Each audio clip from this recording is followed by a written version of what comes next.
Warning klaxons howled across the bridge of the Kethfer. Raider ship Bloodfang.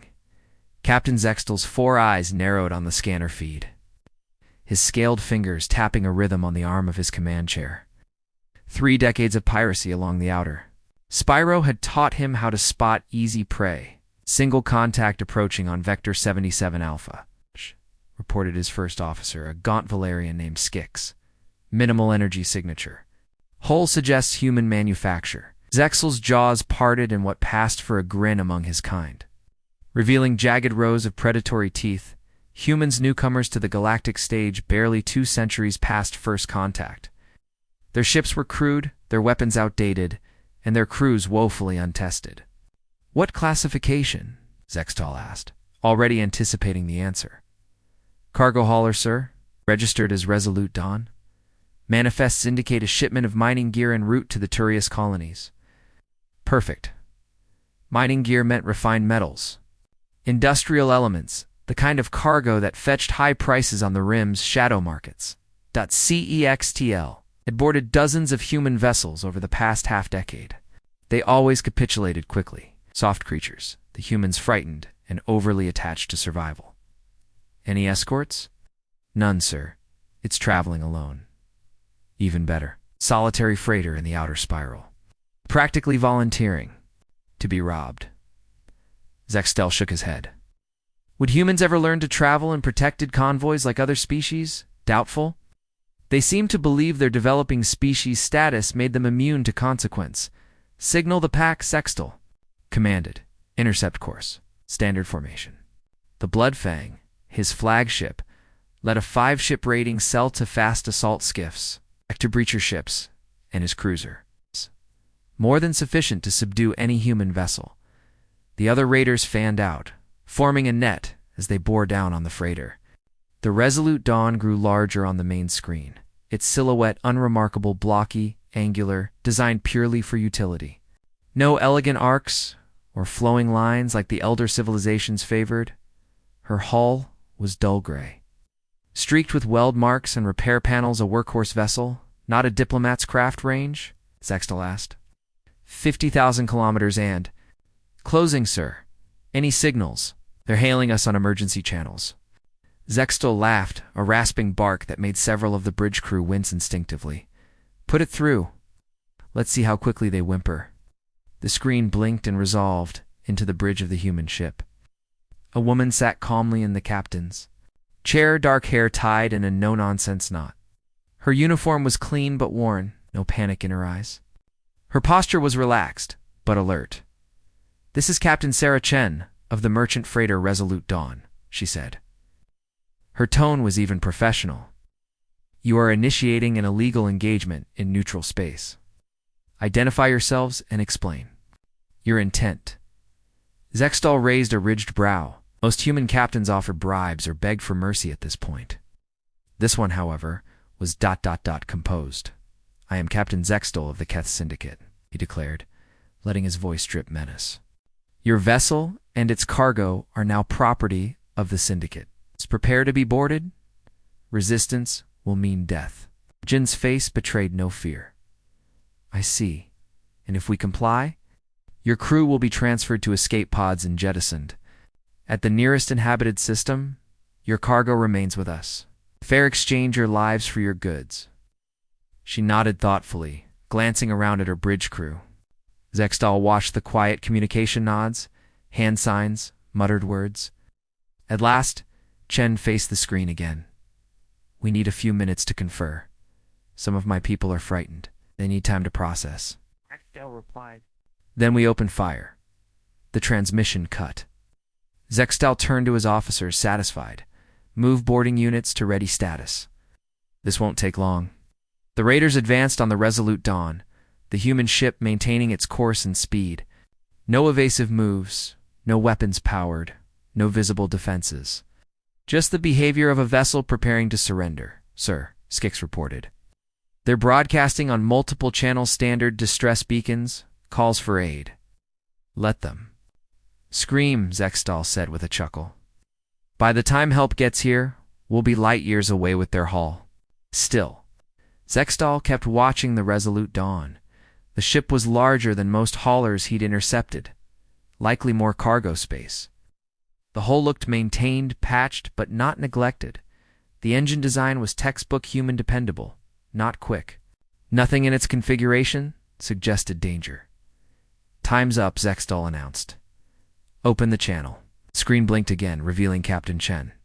She looked tired now. Not panicked, but burdened. Like someone bearing responsibility for others. "We've chosen to surrender," she said, voice low. "My crew, DOESN, teen want to die over a cargo hold full of mining tools. Will fully cooperate with your boarding procedures." "A sensible decision," Zextal replied. "Maintain present course and speed. Ready your crew for immediate transfer to escape pods. Any attempt at resistance or sabotage will result in summary execution." "Understood," Chen responded. "We'll be ready for your teams." The signal cut. Zextal leaned back, savoring the familiar thrill of triumph. Another easy conquest, another day of profit. The human vessel was now boxed in by his raider formation. Even if they had a change of heart, there was nowhere to flee. "Deploy boarding pods," he commanded. "Teams Alpha through Delta, standard seizure protocols. I want that ship under our control in 30 minutes. Two of the raiders launched their pods, small armored cylinders built to attach to hulls and burn through plating with plasma torches. Each pod held a strike team of battle-hardened pirates drawn from a dozen species. Veterans all. They'd done this kind of job countless times. Zextal observed the tactical readout as the pods homed in on the human freighter. Everything was aligning perfectly. The Resolute Dawn held steady, same trajectory, same velocity. No defensive actions. No last-minute desperation maneuvers. Its crew was likely clustered in the interior, waiting to be shoved into escape pods. Pods making contact, came the report from the lead breacher. "Beginning hull breach now." Zextal's main display showed 5 boarding pods fixed at key points along the freighter's structure. Its plasma torches were already engaged, carving glowing lines through the metal skin. In minutes they'd have access. The bridge. The cargo bays. Everything. Then Skix's voice broke the rhythm. "Sir, ... I'm picking up unusual power activity from the target." Zextal glanced at him, unbothered. "What kind of activity?" "Unclear. Intermittent fluctuations. Looks like system-wide power reconfiguration." Zextal didn't react immediately. Human systems were often unstable. Glitches, auto-balancing, wasteful redundancy. Nothing new. Then the main screen lit up again. Captain Chen reappeared. But this wasn't a plea or delay tactic. She was smiling now, not politely. Not nervously. Razor-edged, ice-cold grin. The kind that made Zextal's stomach knot. "Captain Zextal," she said. Double quotes, ... said in a calm, even tone. "Just one word for you and your crews." She paused, the smile on her face widening with deliberate menace. "Pandora." The moment Captain Chen uttered that word, the entire situation unraveled. The Resolute Dawn began, shifting before Zextal's stunned eyes. Sections of the ship's hull slid open with surgical precision, revealing banks of concealed weapons. What had appeared to be a harmless freighter now bristled with weaponry railguns, missile arrays, and plasma turrets extended from hidden compartments. Those so-called repair patches? Camouflaged armor plating, now retracting to reveal reinforced artillery-grade plating beneath. "Impossible," Zextal breathed, staring in disbelief at the tactical readout. His ship's systems were scrambling to reassess. The Resolute Dawn had never been a transport vessel. It was a heavily armed military decoy flawlessly disguised. "Sir?" Skix yelled, alarm in his voice. Energy output just spiked. "That ship can wipe out the entire raiding cell." But Zextal wasn't focused on the weapons. His thoughts went immediately to his boarding teams. 5 pods. Dozens of his finest operatives, now magnetically sealed to the hull of a warship. They hadn't boarded a freighter. They had walked straight into a trap. "Alpha team to command," came a voice over comms. "We've breached the hull. Proceeding inside now. But something's off. The corridors are tight. Blast doors every few meters." "Abort!" Zextal barked. "Get out of there. Now it's a trap." But the warning came too late. Inside the Resolute Dawn, Sergeant Marcus Webb knelt behind a defensive barricade in Corridor 7. His broad, weathered face was stoic. Motion sensors on his wrist unit pulsed quietly. He'd served 30 years. In military black ops, patience and precision were second nature. "They're coming," he muttered into his cum, just like the captain said. "Movement from Section C and D," he continued. "For in each group, standard pirate armament." "Copy that, Marcus," Chen's voice replied smoothly. "Capture some alive if you can." "Understood, Captain. Non-lethal where possible." Webb gave a tight nod. The intruders had no clue what they'd stepped into.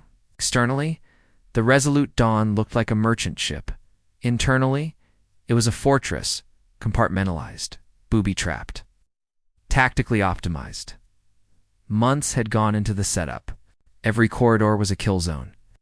Every room a fallback position, as the first squad of pirates rounded the corner. They moved in a loose formation, effective against panicked civilians, useless against trained defenders. Webb waited until they reached the middle of the passageway. Then he tapped a command on his pad. Panels along the corridor hissed open. Hidden defense turrets swiveled into position, but instead of bullets, they fired web-like nets of high-tensile polymer. The pirates were ensnared instantly. Limbs tangled before they could lift their weapons. From above, canisters hissed. As they dropped from recessed ceiling vents, dispensing a fast-acting sedative mist. Seconds later, the raiders lay unconscious. "Section C secure," Webb reported. 4 prisoners. No injuries. Across the ship, similar calls came in. The remaining boarding teams were swiftly captured or neutralized. The humans had turned their own vessel into a meticulously designed snare. The pirates had expected panicked civilians. Instead, they encountered soldiers, disciplined, focused, and intimately familiar with every corner of their ship. Lieutenant Sarah Kim held position inside the main cargo bay, the most likely objective for invaders. She stood barely 5 feet tall, slight and unassuming. But she had earned her lieutenant's bars in brutal frontier conflicts. Taking down foes twice her size, when the outer airlock cycled open and 6 pirates stormed in, she was already waiting. The bay appeared ordinary. Stacks of freight containers, dull overhead lights, standard industrial gear. The pirates fanned out, searching for crew, scanning for salvage. They didn't notice the containers were empty. They didn't question why some looked slightly different. Kim pressed a button on her wrist. The fake containers exploded, not with fire or shrapnel, but with high expansion foam that blasted out in all directions. Within seconds, the bay was filled. The foam wrapped around limbs, hardened on contact, and locked the invaders in place. They couldn't move, could barely see. Only the emergency filter systems in their helmets kept them breathing. "Cargo bay secured," Kim reported with a cheerful tone. 6 more gift-trapped. Back aboard the Bloodfang, Zextal watched helplessly as his raid disintegrated. One after another, his boarding teams dropped off. The tactical overlay still showed pods latched to the hull, but there were no signs of life inside. "Sir," Skix shouted, his voice tight with alarm. "The human ship, it's powering weapons. Multiple lock-ons across the fleet." "Evasive pattern," Zextal roared. "All ships scatter now." But the Resolute Dawn was already on the move. It surged forward with terrifying acceleration, far beyond the capacity of any known cargo-class vessel. Hidden engines unveiled their true capabilities as the warship cut between the pirate ships, severing retreat paths. Then the first salvo hit. Railgun rounds punched into one of the attack craft, ripping into the engine block and targeting weapons. Arrays with eerie precision. The shots were surgical, crippling but not fatal. The humans weren't trying to destroy them. They were trying to leave them alive and utterly defenseless. "Return fire," Zextal bellowed. His ships opened up, unleashing everything. Plasma bursts, missiles, energy beams. But the Resolute Dawn didn't behave like anything they had seen. It twisted through space with fluid, calculated grace rolling, dodging, and intercepting threats with pinpoint countermeasures. Point defense turrets picked missiles out of space mid-flight. Kinetic blasts struck armor and fizzled, unable to penetrate. This wasn't warfare as Zextal knew it. Battles were supposed to be cautious distance engagements, attritional strikes. Shield management, the humans didn't play by those rules. Their ship wasn't maneuvering defensively.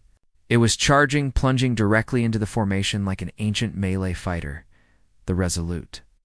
Dawn cut across space and closed the gap with Zextal's command vessel. At this distance, every shot hit. Every shot mattered. Cannons along its flanks opened up at close range, carving through the Bloodfang's exterior systems. Shields collapsing. Skix cried. Engines at 30%? Weapons down to 20? Offline, on the main view screen, Captain Chen appeared once more. Her tone remained composed, her posture unchanged, but her eyes held a glint that froze Zextal's blood. It was the gaze of a predator who finally had its prey cornered. Captain Zextal, she said cordially. I believe a proper introduction is due. I'm Captain Sarah Chen, commanding officer of the USC Resolute Dawn, Antiprisy Task Force 7. Her voice was pleasant. The words were a death sentence. You and your crews are hereby under arrest for violations of galactic maritime law. Section 47. Armed piracy in neutral space. Anti-piracy? ... Task force? Stunned. Right, she said, nodding. We've been tracking your little operation for 6 months now. It's amazing what you can learn when you let yourselves be raided a few times. Her smile didn't waver. We know your patrol corridors, your fallback stations, where you unload contraband, who your fences are even, which crew members are loyal and which aren't. The realization hit Zextal like a plasma bolt to the chest. The ships they'd hit recently decoys, Chen confirmed. All of them. Every single one was bait. You've been biting our hook over and over. She leaned forward slightly, voice still calm but razor sharp. Did you really think it was a coincidence? So many isolated human ships invulnerable? Sectors always at the edge of your sensor range, around the Bloodfang. The rest of the Kethfer Raider pack drifted helplessly. All engines cold. Systems offline. Crews alive but powerless. The humans hadn't just repelled the attack. They'd dismantled it. Efficiently. How? Zextal rasped. How did you know we'd strike this ship? Jen's expression darkened. Into something colder. Because we understand how you think, Captain. You see us as weak. Soft. You mistake our design choices for technological inferiority. Her voice dropped, almost conspiratorial. You never studied our history, our wars. You assumed we didn't know how to fight. She rose from her seat. That was your first mistake. Your second? Zextal didn't respond, assuming we'd be alone. Even before she finished the sentence, the surrounding space shimmered. 3 new vessels decloaked, closing in like wolves joining the hunt. A destroyer, a fast-attack corvette, a support carrier. They'd been hiding nearby the entire time. Cloaked and patient, watching. You see, Chen continued, gesturing toward the screen. Humans learned something important from our early contact with the wider galaxy. Everyone underestimates us. Everyone assumes we're backward, outdated, irrelevant. She turned to face him fully, so we decided to weaponize that assumption. The support vessel had already launched shuttles. Capture teams were fanning out to secure the drifting pirate ships. There would be no escape. No sudden backup. Number. Rescue the Kethfer pack. Feared across the outer spiral. Had just been eradicated by a ship they thought was hauling drills and spare parts. Welcome to human warfare. Captain Zextal, Chen said. I hope you're ready to learn why targeting our vessels is the last mistake you'll ever make. In the Resolute Dawn's detention deck, Zextal sat behind a glowing force field. He hadn't spoken in hours. Outside the transparent partition, he could see his captured crew, human security personnel, process them with cool efficiencies, cans, restraint bands, medical checks. No brutality, but no freedom either. The pirates were being treated well, fed, hydrated, stabilized. But they were prisoners. The door hissed open. Captain Chen entered, holding a datapad and 2 steaming mugs. She set one near the security slot within Zextal's reach. It's not poisoned, she said, sitting across from him, though I wouldn't. Blame you for being suspicious? Zextel didn't touch the cup. He kept his eyes locked on hers. "What do you want, human?" he asked coldly. "Information," Chen replied. "And to satisfy?" "Tell him about the graveyard, Captain." Nodded. "Right. We fed you a lie, Zextal. A big one. You remember the SS Morrowind?" Zextal narrowed his eyes. "That was the ship we hit near Aether's Rim. It detonated its own core." "Wrong," Chen said. "It didn't detonate. We blew it on purpose, left the wreck floating in open space, broadcasting a ghost signature and an open manifest. You sent a team to salvage it. They never came back." Zexel's blood ran cold. "That was you? You needed to see how you recovered assets, how you moved your finds, where you stored." Then she tapped a control on the datapad. The display shifted again, showing camera feeds from hidden drones, Extel's own pirates moving cargo, logging reports, even bragging about their latest haul. "You gave us everything," Webb added. "You didn't even know we were watching." Zextl slumped back in his seat. "Why go through all that trouble?" he asked, voice hoarse. Chen didn't smile. "Not now. Because we don't get second chances. Not out here. Every time someone thinks humanity is an easy target, we lose lives. Colonies burn, families suffer, so we made a choice. Never again." She leaned forward. "We baited you because it was the only way to bring you all down at once. Not the first. And you won't be the last." Zextile stared at the force field between them. "So this is it? You'll execute us?" No, Chen said. "We'll put you on trial, publicly, and when the rest of the galaxy sees your confessions, your tactics, your failures, maybe they'll think twice before trying this again." Webb crossed his arms. "And if they don't?" Chen's eyes hardened. "Then we'll be ready, like always." Extal looked away, defeated. The war he'd never understood had already ended. "Merchant cruise, Captain."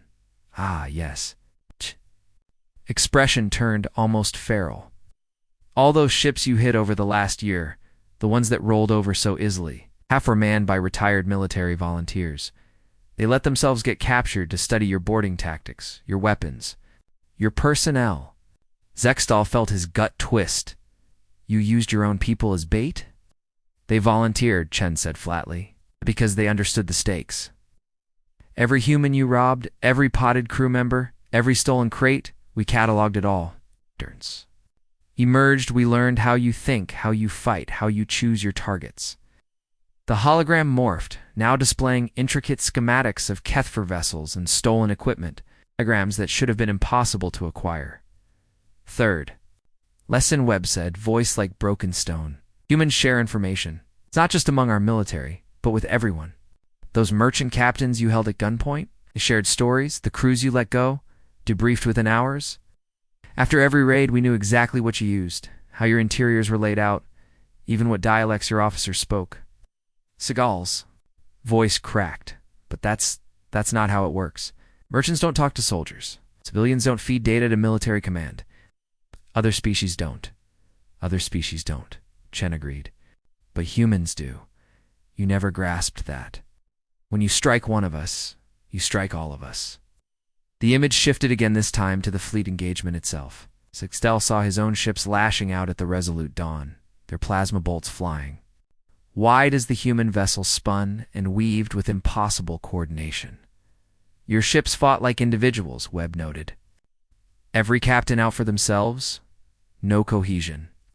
No mutual support. Just self-preservation." The hologram zoomed in on the moment the human ships decloaked, moving not as scattered wolves, but as a coordinated pack. Their lines were tight. Overlapping fields of fire, perfectly sequenced movement. "We fight like a singular will," Chen explained. "Every captain in that fleet knew what the others were about to do. No orders needed, no delays. It's how we train. It's how we think. One formation, one response." Zexel's voice was small. "It's that kind of coordination. It isn't possible, not in real time. Not in a real battle." "It is," Webb said. "If trust is absolute. If the crews have drilled together for years, if they're willing to take risks that no sane species would consider, The hologram showed the instant the Resolute Dawn had charged into the heart of the pirate formation, soaking up punishing fire from all sides. A suicidal move. Any rational commander would have stayed back, Chen said. I traded long range. Volleys minimized risk. Fourth lesson, she continued, softer now. Humans don't define acceptable loss the same way you do. You fall back when odds shift. We go forward. Mad Stell was barely breathing. You're mad. No! We're committed. Chen walked to the edge of the projection, the rotating battlefield reflecting in her eyes. That's the difference. She paused, gaze fixed on the frozen image of the Resolute Dawn, battered but victorious. Every species in this galaxy is the product of its evolution, Captain. Some grew strong, some adapted intelligence. Others relied on stealth, flight, venom, or speed. Every path shaped by survival. Her eyes turned toward him, cold, focused. Humans evolved for war. Fast. Humans evolved to be relentless. She pointed to the replay still running on the central screen.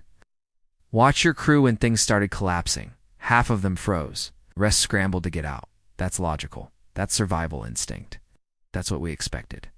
The recording shifted to show the human bridge. The crew weren't calm, but they were controlled. Even with their ship taking damage, they stayed sharp, disciplined.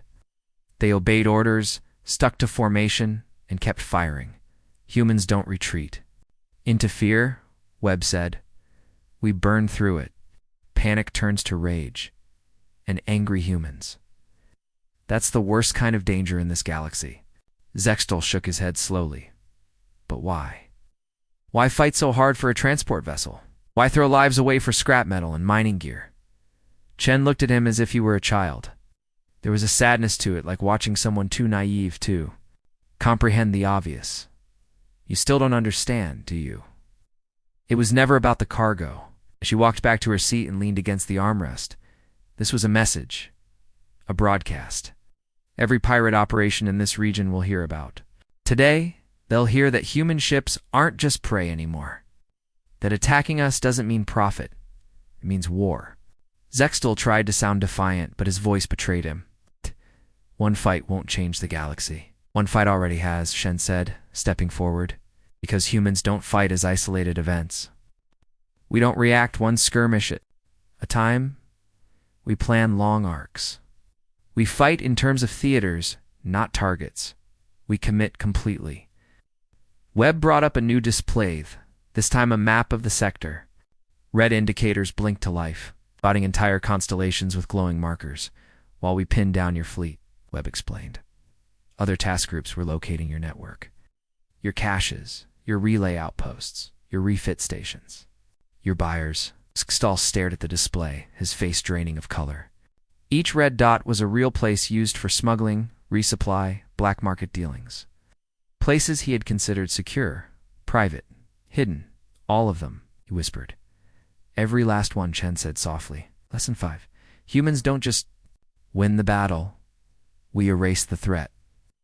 By the time you see freedom again, you ever do, the Keth Syndicate won't exist. It's not in any form that matters. She turned toward the exit, but paused at the threshold. You asked earlier why we fight. So differently, the truth is painfully simple. Her voice lowered to a near whisper. Every other species out there is stronger, faster, more evolved, more advanced. But humanity? We don't have the luxury of being the best at anything, so we survive by being more relentless than everyone else. More committed, more dangerous. The door slid shut behind her. Zextal slumped onto the bench in his holding cell. Haunted by the realization of what he'd provoked, humans were not just another soft-skinned species to exploit. They were predators hiding in plain sight. And from the moment his ships raided that cargo hauler, they'd been stalking him. 3 days after the fall of the Keth raiding fleet, Commander Elena Vasquez stood at the center of the communication hub at Naval Station Kepler, watching a sea of data ripple across dozens of glowing monitors. She had waited over a year for this moment, had pieced together the threads of a trap with painful precision. Now it was unfolding just as intended. Signal integrity confirmed across all nodes, Lieutenant Torres reported from a console nearby. We have link confirmation with 47 human vessels, 12 colonial leadership channels, and 8 allied species. Naval networks. Alina nodded once, her expression unreadable. Everything was in motion. The operation against Zexel's fleet had been just the first wave. The real offensive was now beginning. ... Operation, the systematic dismantling of the largest pirate syndicate in the outer spiral. Activate the beacon, Vasquez commanded. A coded pulse shot out across human space, hidden beneath layers of routine chatter.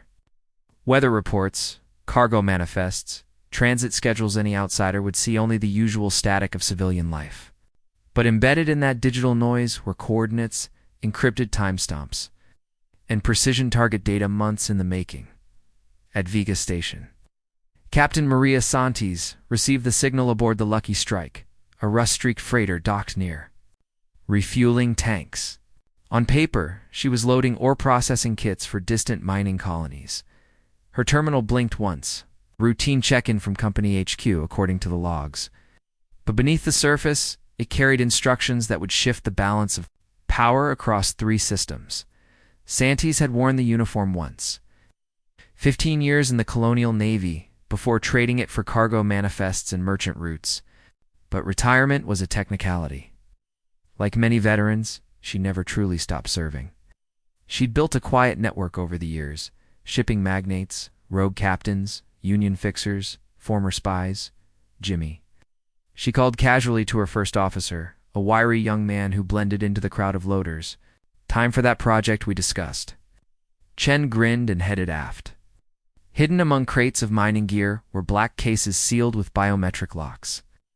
Inside, stealth drones, signal scramblers, and triangulation relays. For the past year, Santis and her crew had been discreetly mapping suspected pirate routes and identifying supply caches. They weren't alone. Across the sector, dozens of human vessels had done the same. Commercial captains turned operatives in a coordinated network decades in the making. On the farming world of New Brisbane, Drac Morrison sipped his morning brew and checked his pad. The incoming alert showed as a soil nutrient advisory, but the phrasing, length, and punctuation told him everything he needed. Old instincts kicked in. Morrison, once a recon sniper in Earth's 3rd Marine Division, set the cup down and kissed his wife on the forehead. Going to the barn, he muttered. The barn, in truth, was his forward ops station, a decommissioned grain silo rigged with a military-grade sensor mast and signal filter, disguised under layers of farming hardware. From this quiet field, Morrison had tracked traffic for over a year, every suspicious ship, every unregistered course deviation. He fed that data into the network without fanfare, without fail. Now, it would help guide the biggest strike against piracy the galaxy had ever seen. But this war effort wasn't limited to soldiers in hiding. On the oceanic world of Tethys, Dr. Sarah Kim squinted at a new journal submission, ostensibly a paper. On coral lattice growth, it included peculiar anomalies in the genetic indexing and old signal code she'd memorized. Years ago, she set down her stylus and decrypted the data. Inside were biomarkers, organ structures, and neurochemistry profiles of several alien species frequently hired by the Keth Syndicate as muscle or smugglers. Her task: identify pirates trying to blend into refugee populations or scientific missions. Kim was a xenobiologist first, but also a strategist. Her analysis could flag infiltrators before they passed. Immigration scans one more edge in a war humanity was waging from every corner. Elsewhere, Merchant Captain David Park guided his freighter through the fringes of an uncharted system. On board were medical supplies bound for an isolated research outpost store, so it appeared. Park's real cargo was a series of modular surveillance satellites, designed to be jettisoned into deep orbit and operate autonomously for years. He'd deployed 5 in the past month. This one would complete the grid and invisible net, watching known Keth rendezvous points. Park had no formal military background, but he understood duty. He understood vengeance. The pirates had taken his brother's ship 6 years ago. He'd spent every year since making sure they'd regret it. The operation didn't rely on strength alone. It thrived on patience, precision, and the quiet fury of a species that never forgot. From dusty farms to crowded ports, ocean labs too, barren moons, humanity's shadow network had been waiting. Now it moved. Research station when his orders came through, David. Park was in the middle of offloading emergency supplies at a med lab on the fringes of Delta foes. He'd never worn a uniform, never fired a weapon in combat, but 5 years ago, pirates had boarded his sister's shuttle and left no survivors. Since then, he had quietly volunteered for operations that didn't require a uniform, just courage and a good cover story. His transport, a licensed humanitarian vessel, granted him access to systems where warships were barred by treaty. In truth, his ship carried more than medicine. The scanning arrays used to detect illnesses in patients were reprogrammed to sweep for shield harmonics, illegal transmission nodes, and reactor signatures used by pirate vessels. Every reading was sent back to naval intelligence, even civilians. Far from the conflict zones had roles to play. Rebecca Thompson, cheerful travel writer, documenting her stay on the luxury resort world of Paradise Prime, received her briefing disguised in a routine travel advisory. Her assignment: investigate suspected money laundering operations run by the Keth Syndicate and disguised as hotels, casinos, and investment firms. A journalist asking questions, taking photos, and publishing reviews raised no alarms. Findings would expose 3 front companies and link them directly to pirate logistics networks. At Naval Station Kepler, the coordination hub of the operation, Admiral Elena Vasquez stood before the strategic command array, her eyes scanning the incoming feed.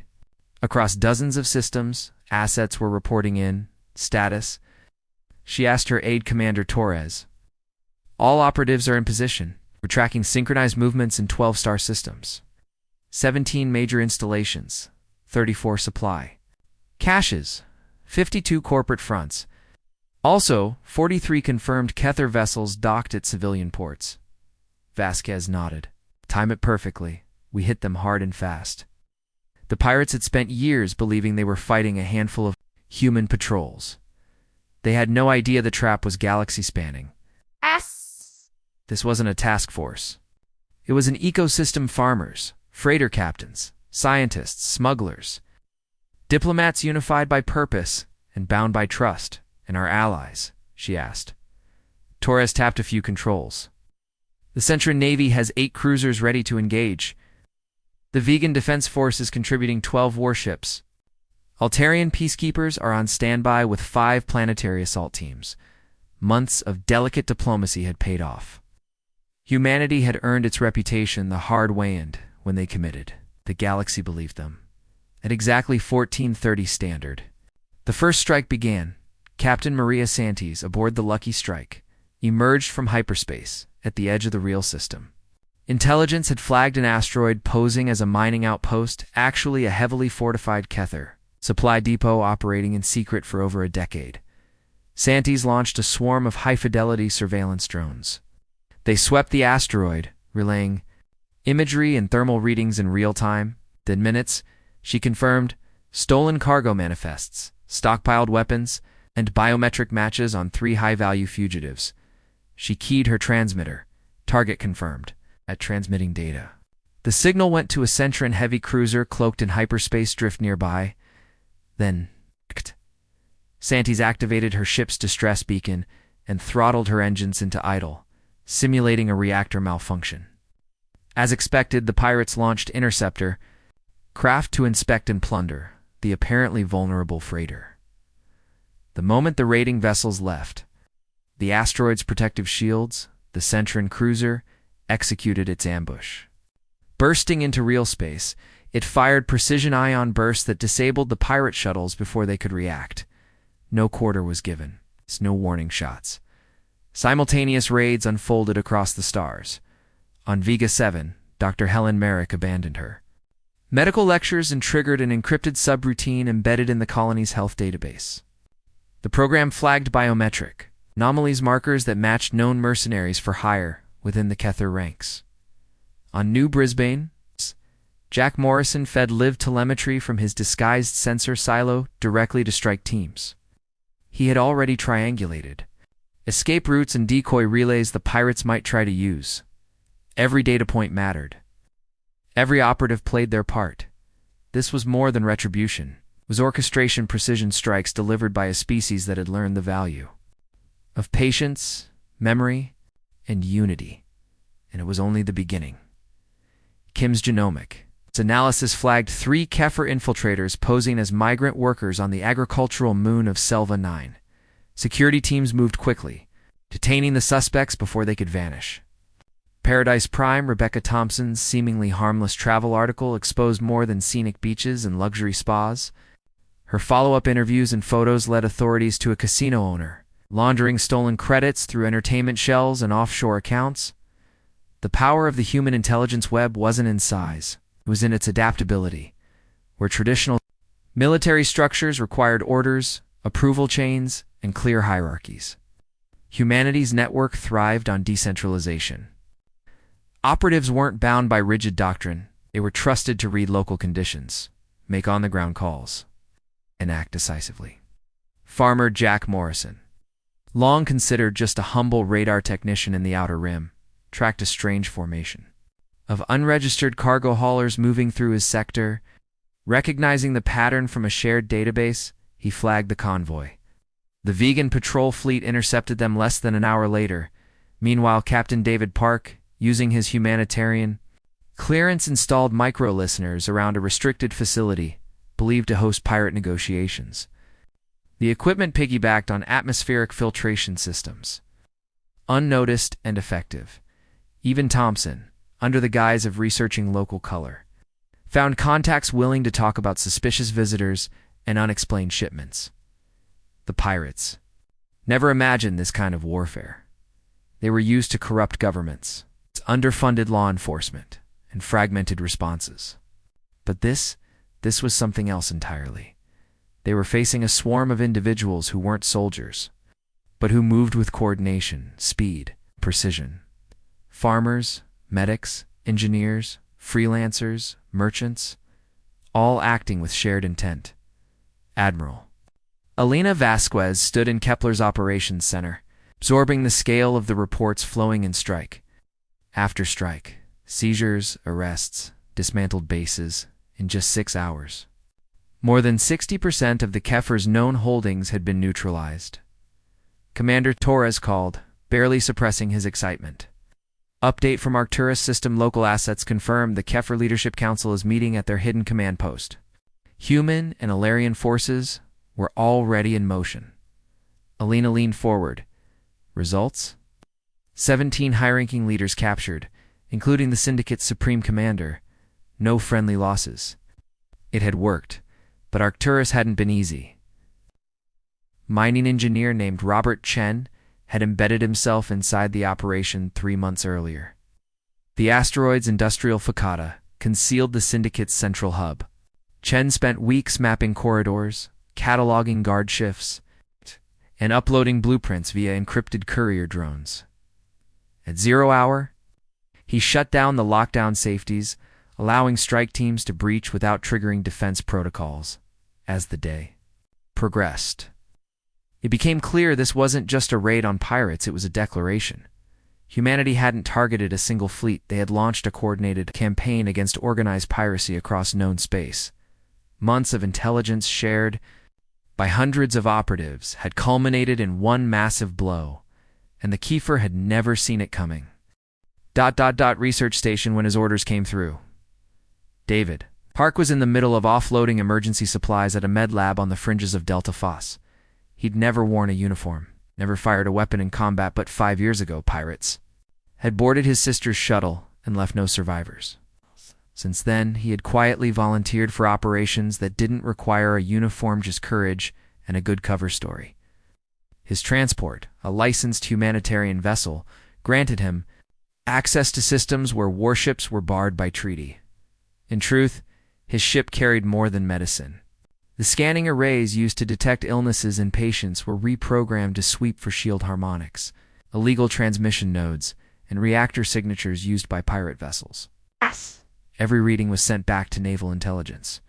Even civilians, far from the conflict zones, had roles to play. Rebecca Thompson, A cheerful travel writer documenting her stay on the luxury resort world of Paradise Prime received a briefing disguised in a routine travel advisory. Her assignment? Investigate suspected money laundering operations run by the Keth Syndicate and disguised as hotels, casinos, and investment firms. A journalist asking questions, taking photos, and publishing reviews raised no alarms. But her findings would expose 3 front companies and link them directly to pirate logistics networks. At Naval Station Kepler, the coordination hub of the operation, Admiral Elena Vasquez stood before the strategic command array, her eyes scanning the incoming feed. Across dozens of systems, assets were reporting in. Status. She asked her aide, Commander Torres. All operatives are in position. We're tracking synchronized movements in 12 star systems. 17 major installations, 34 supply, caches, 52 corporate fronts. Also 43 confirmed Kether vessels docked at civilian ports. Vasquez nodded. Time it perfectly. We hit them hard and fast. The pirates had spent years believing they were fighting a handful of human patrols. They had no idea the trap was galaxy-spanning. This wasn't a task force. It was an ecosystem: farmers, freighter captains, scientists, smugglers, diplomats unified by purpose and bound by trust. And our allies? She asked. Torres tapped a few controls. The Centran Navy has 8 cruisers ready to engage. The Vegan Defense Force is contributing 12 warships. Altarian peacekeepers are on standby with 5 planetary assault teams. Months of delicate diplomacy had paid off. Humanity had earned its reputation the hard way, and when they committed, the galaxy believed them. At exactly 1430 Standard, the first strike began. Captain Maria Santis, aboard the Lucky Strike, emerged from hyperspace at the edge of the real system. Intelligence had flagged an asteroid posing as a mining outpost, actually a heavily fortified Kether supply depot operating in secret for over a decade. Santis launched a swarm of high-fidelity surveillance drones. They swept the asteroid, relaying imagery and thermal readings in real time. Within minutes, she confirmed stolen cargo manifests, stockpiled weapons, and biometric matches on 3 high-value fugitives. She keyed her transmitter. Target confirmed. Transmitting data. The signal went to a Centran heavy cruiser cloaked in hyperspace drift nearby. Then, Stantes activated her ship's distress beacon and throttled her engines into idle, simulating a reactor malfunction. As expected, the pirates launched Interceptor, craft to inspect and plunder the apparently vulnerable freighter the moment the raiding vessels left. The asteroid's protective shields, the Centran cruiser, executed its ambush. Bursting into real space, it fired precision ion bursts that disabled the pirate shuttles before they could react. No quarter was given, no warning shots. Simultaneous raids unfolded across the stars. On Vega 7, Dr. Helen Merrick abandoned her medical lectures and triggered an encrypted subroutine embedded in the colony's health database. The program flagged biometric anomalies markers that matched known mercenaries for hire within the Kether ranks.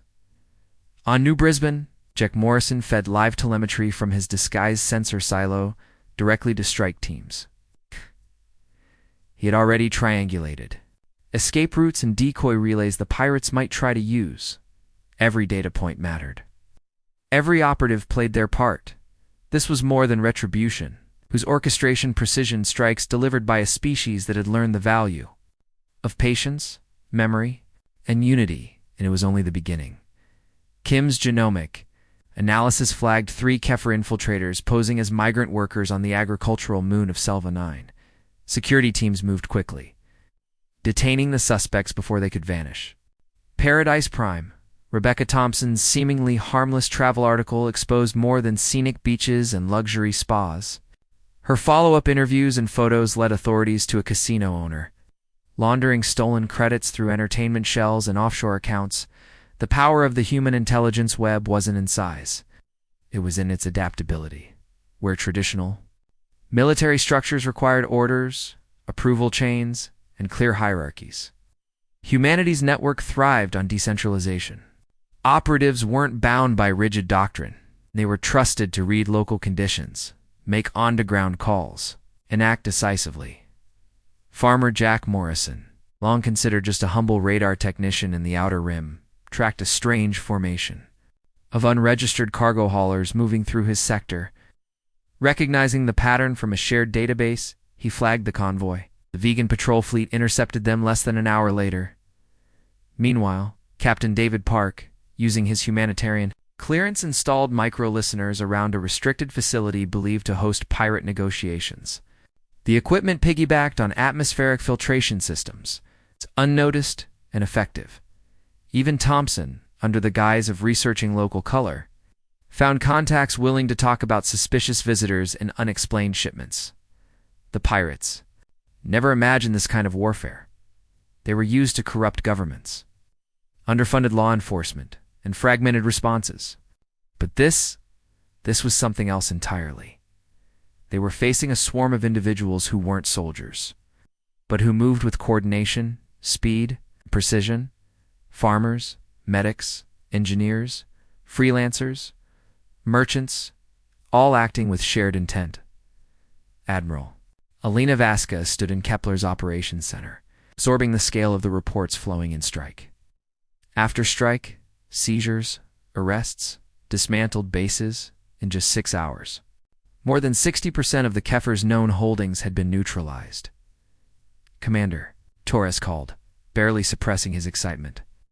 Update from Arcturus System Local Assets confirmed the Kiefer Leadership Council is meeting at their hidden command post. Human and Alarian forces were already in motion. Alina leaned forward. Results: 17 high-ranking leaders captured, including the Syndicate's supreme commander. No friendly losses. It had worked. But Arcturus hadn't been easy. Mining engineer named Robert Chen had embedded himself inside the operation 3 months earlier. The asteroid's industrial facade concealed the Syndicate's central hub. Chen spent weeks mapping corridors, cataloging guard shifts, and uploading blueprints via encrypted courier drones. At 0 hour, he shut down the lockdown safeties, allowing strike teams to breach without triggering defense protocols as the day progressed. It became clear this wasn't just a raid on pirates, it was a declaration. Humanity hadn't targeted a single fleet. They had launched a coordinated campaign against organized piracy across known space. Months of intelligence shared by hundreds of operatives had culminated in one massive blow, and the Kiefer had never seen it coming. Alina stepped toward the observation deck as the sun dipped beneath the horizon over Naval Station Kepler.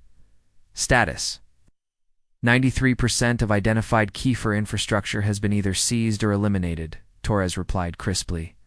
Estimated financial impact: catastrophic. The remaining operational capacity is insignificant. Alina allowed herself the smallest nod of satisfaction. The Keth Syndicate was finished. 6 months later, in the domed amphitheater of the Outer Spiral Security Council, Ambassador Fane Keller of the Galactic Commerce Guild addressed an emergency session. The chamber overflowed with delegates representing dozens of interstellar powers, all summoned to confront what many now referred to, some with awe, others with dread, is the human dilemma. The data speaks for itself, Keller began, his crystalline tones cutting through the tension in the room. Pirate activity within human-controlled sectors has dropped by 89%. Shipping route security has tripled, and insurance premiums for passage through human space are at historic lows. A ripple of murmured voices moved through the assembly. The statistics were undeniable, yet they carried an undercurrent of discomfort. Success of that magnitude raised questions none were eager to confront. But, Keller continued gravely, these gains have come at a price we must not overlook. The methods used by the Terran authorities have redefined how security operations are conducted across civilized space. They have bypassed conventional protocols, disregarded sovereignty standards, and introduced levels of interstellar coordination that many consider ... alarming. In the human delegation booth, Admiral Janet Harrison sat still, her eyes scanning. The speaker, commander of Terran Space Forces and the strategic architect behind Operation Pandora, she had long anticipated this moment. Victory brought scrutiny. Efficiency bred suspicion. Human success, especially on such a scale, has always made the galaxy uneasy. The Centran Republic would like to commend the Terrans on their anti-piracy achievements, announced Ambassador Vex, rising from his seat with a flick of his robes. Since we initiated shared patrol zones, our shipping losses have declined 74%. Human tactics have proven exceptionally effective. Effective, yes, countered Ambassador Synth of the Vegan Confederacy, but wholly unprecedented. No single species has ever established such an expansive intelligence apparatus. The Terran network spans dozens of systems, incorporating not only military personnel, but civilians, private contractors, and merchant guilds. Admiral Harrison finally rose. "If I may respond," she said, voice steady, tone diplomatic. "The Terran government has acted strictly within the bounds of existing treaties and legal frameworks. All intelligence shared with our allies has passed through the appropriate diplomatic channels." Several heads nodded. Others narrowed their eyes. "You've militarized civilian trade vessels," accused Delegate Moore of the Traders Collective, standing sharply, turned ordinary. "Freighters into surveillance hubs. Converted your population into informants and covert agents." "We've adapted with the resources available," Harrison replied calmly, as any species would, when faced with a sustained threat to public safety. "But no other species has engaged its civilians so directly," Moore snapped. "You've blurred the line between soldier and citizen, between statecraft and subterfuge?" Arson offered a small, controlled smile. "Our strength lies in our people," she said. "When faced with piracy that destabilized entire regions, we acted not out of conquest, but necessity. Our model may differ, but our results are evident." Murmurs resumed. Some nodded in approval, others whispered in concern. The debate would stretch for weeks, but no one in that chamber Leo rival could deny the truth that loomed larger. With every passing moment, humanity had changed the rules, and the galaxy would either adapt or fall behind. "Military involvement by civilians," Morax pressed, "is ... unnatural." "Unnatural," Harrison echoed, "or simply efficient?" The debate raged for hours. Admiral Harrison had heard every version of this argument before. The discomfort from other species was always the same. Humanity's approach to warfare defied their established norms. They preferred neat divisions between soldier and citizen, government and private interest, conflict and diplomacy. Humans didn't operate that way. They never had. 2 weeks later, Harrison sat in a far different chamber. Titan Stations. Maximum security block. Across from her sat former pirate commander Zexthal. His once glossy scales had faded. The years had worn him down. His arrogance was gone, replaced with the quiet resignation of a defeated man. "You requested this meeting," Harrison said without ceremony. "Why?" Zexel stared at her, silent for a time. Finally he spoke. "I've been thinking about our last talk, about what Captain Shun said, about why humans fight the way they do.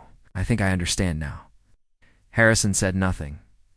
"It's not about better tactics or better ships. It's about how you see war, what you believe it's for." She leaned back. "Go on." "Most species wage war to achieve something," Zexthal explained slowly. "A goal. Territory, trade access, leverage. Once that goal is reached or seems out of reach, the war ends. You weigh the cost, make the calculation, and walk away." "That's logical," Harrison acknowledged. "But humans don't fight that way," he said. "You don't fight for advantage. You fight for something else. For ...